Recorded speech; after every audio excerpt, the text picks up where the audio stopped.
السلام علیکم ورحمۃ اللہ وبرکاتہ۔ امید ہے کہ آپ سب والدین خیر عافیت سے ہوں گے۔ اللہ کریم آپ کو دنیا اور آخرت کی تمام خوشیوں اور تمام بھلائیاں نصیب فرمائے۔ آج سبق نمبر 6 ہے الٹا پیش۔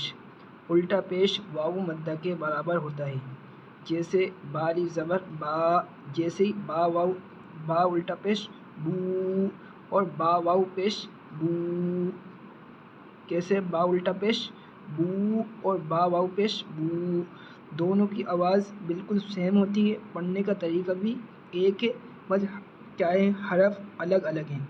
با واو پیش بو ہوگا اور اس میں کیا ہوگا با الٹا پیش بو، سمجھ میں آ رہی بات؟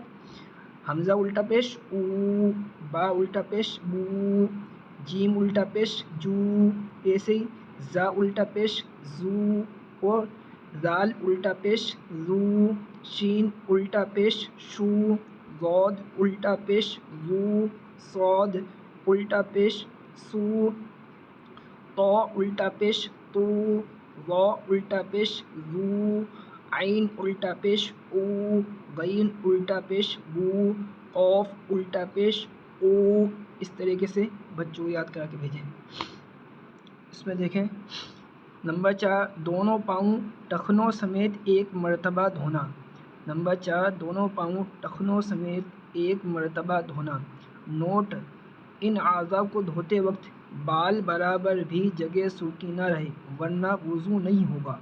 ان اعضاء کو دھوتے وقت بال برابر بھی جگہ سوکھی نہ رہے ورنہ وضو نہیں ہوگا۔ ان اعضاء کو دھوتے وقت بال برابر بھی جگہ سوکھی نہ رہے ورنہ وضو نہیں ہوگا۔ اس میں نیچے والا دیکھ لیں۔ تم میں سب سے اچھے وہ لوگ ہیں جن کے اخلاق اچھے ہیں۔ تم میں سب سے اچھے وہ لوگ ہیں جن کے اخلاق اچھے ہیں۔ تم میں سب سے اچھے وہ لوگ ہیں جن کے اخلاق اچھے ہیں۔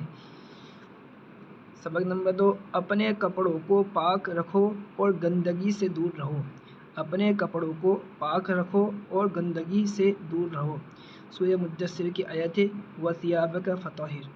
اپنے کپڑوں کو پاک رکھو اور گندگی سے دور رہو۔ سبق نمبر 2 اپنے کپڑوں کو پاک رکھو اور گندگی سے دور رہو۔ یہاں تک اپنے بچوں کو یاد کر کے بھیجیں۔ وآخر دعوانا ان الحمد للہ رب العالمین۔ السلام علیکم ورحمۃ اللہ وبرکاتہ۔